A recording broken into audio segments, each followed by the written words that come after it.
Mahalin si Kuya Jesus ng higit sa lahat. Ang mabuting balita ng Panginoon ayon kay San Lucas.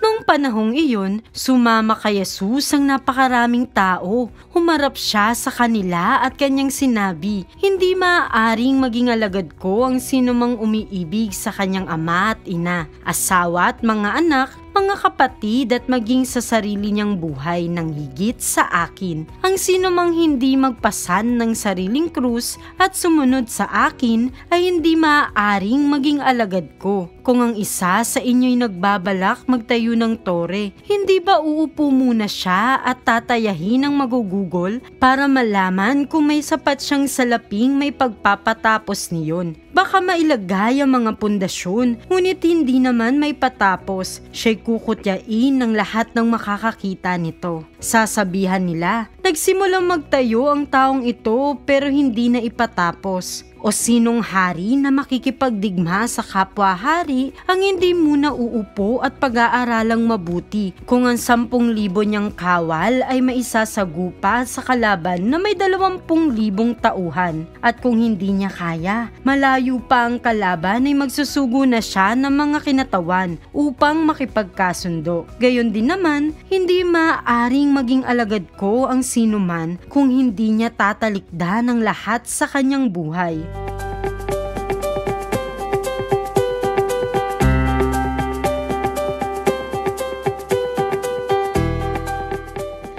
Mga bata, may kilala ba kayong mahusay na mga awit, mahusay na atleta o kaya'y magaling na tumugtog ng mga instrumento? Paano kaya sila naging mahusay sa kanilang larangan? Mga bata, walang taong ipinanganak na mahusay na agad sa kanilang mga talento. Dahil ang totoo, para maging mahusay tayo sa isang bagay ay nangangailangan na dumaan sa maraming pagsasanay at tiisin ang hirap upang maging mahusay sila.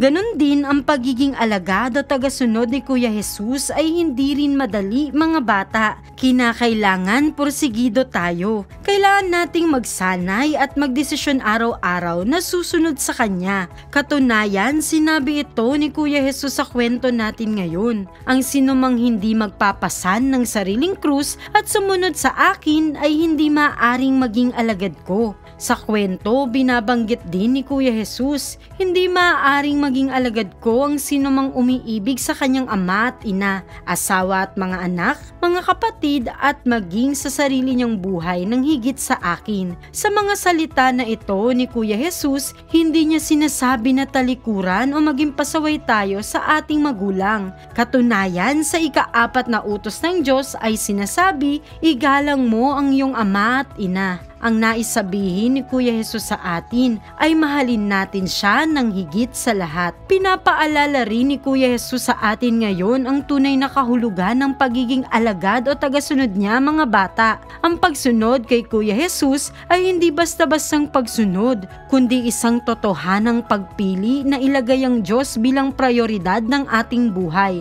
Kailangan si Kuya Jesus ang number 1 sa ating buhay. Sumusunod lang ang ating magulang, kapatid, kaibigan o maging ang sarili, at kinakailangan nating handang iwan ng lahat ang ating mga nakasanayang pangit na ugali, salita, biro at gawain, ang ating masasamang barkada at maging ang mga gadgets natin. Bagamat mahirap, hindi naman ito dahilan para hindi tayo makakasunod, mga bata.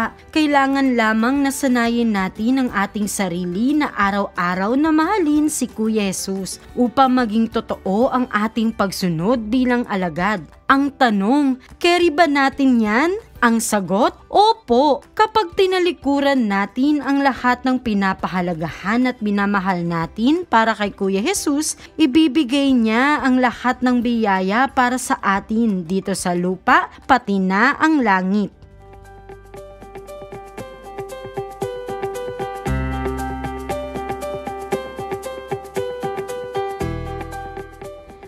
Paano tayo masasanay sa ating sarili na mahalin si Kuya Jesus ng higit sa lahat?